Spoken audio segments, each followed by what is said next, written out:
بسم اللہ الرحمن الرحیم۔ السلام علیکم۔ آج میں آپ کو حضرت ابو طلحہ رضی اللہ تعالیٰ عنہ کا ایک واقعہ سناتی ہوں۔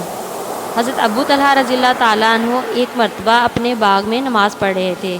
ایک پرندہ اڑا اور چونکہ باغ گنجان تھا اس لیے اس کو جلدی سے باہر جانے کا راستہ نہ ملا۔ کبھی اس طرف کبھی اس طرف اڑتا رہا اور نکلنے کا راستہ ڈھونڈتا رہا۔ ان کی نگاہ اس پر پڑی اور اس منظر کی وجہ سے ادھر خیال لگ گیا اور نگاہ اس پرندے کے ساتھ پھرتی رہی۔ دفاتن نماز کا خیال آیا تو سہو ہو گیا کہ کون سی رکعت ہے۔ نہایت قلق ہوا کہ اس باغ کی وجہ سے یہ مصیبت پیش آئی کہ نماز میں بھول ہوئی۔ فوراً حضور صلی اللہ علیہ وآلہ وسلم کی خدمت میں حاضر ہوئے اور پورا قصہ عرض کر کے درخواست کی کہ اس باغ کی وجہ سے یہ مصیبت پیش آئی، اس لیے میں اس کو اللہ کے راستے میں دیتا ہوں، آپ جہاں دل چاہے اس کو صرف فرما دیجئے۔ اسی طرح ایک اور قصہ حضرت عثمان رضی اللہ تعالیٰ عنہ کے زمانہ خلافت میں پیش آیا کہ ایک انصاری اپنے باغ میں نماز پڑھ رہے تھے۔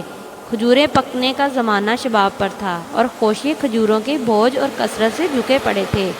نگاہ خوشوں پر پڑی اور کھجوروں سے بھرے ہونے کی وجہ سے بہت ہی اچھے معلوم ہوئے۔ خیال ادھر لگ گیا جس کی وجہ سے یہ بھی یاد نہ رہا کہ رکھتے ہوئی ہیں۔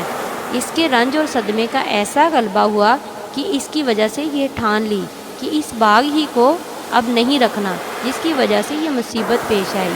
چنانچہ حضرت عثمان رضی اللہ تعالیٰ عنہ کی خدمت میں حاضر ہوئے اور آ کر عرض کیا کہ یہ اللہ کے راستے میں خرچ کرنا چاہتا ہوں، اس کو جو چاہے کیجیے۔ انہوں نے اس باغ کو 50,000 میں فروخت کر کے اس کی قیمت دینی کاموں میں خرچ فرما دی۔ یہ ایمان کی غیرت ہے۔ نماز جیسی اہم چیزوں میں خیال آ جانے سے 50,000 درہم کا باغ ایک دم صدقہ کر دیا۔ ہمارے شاہ ولی اللہ صاحب رحمۃ اللہ علیہ نے قول جمیل میں صوفیہ کی نسبت کی قسمیں تحریر فرماتے ہوئے اس کے متعلق تحریر فرمایا کہ یہ نسبت ہے اللہ کی اطاعت کو ماسوائے پر مقدم رکھنا اور اس پر غیرت کرنا، کہ ان حضرات کو اس پر غیرت آئی کہ اللہ کی اطاعت میں کسی دوسری چیز کی طرف توجہ کیوں ہوئی۔ سبحان اللہ۔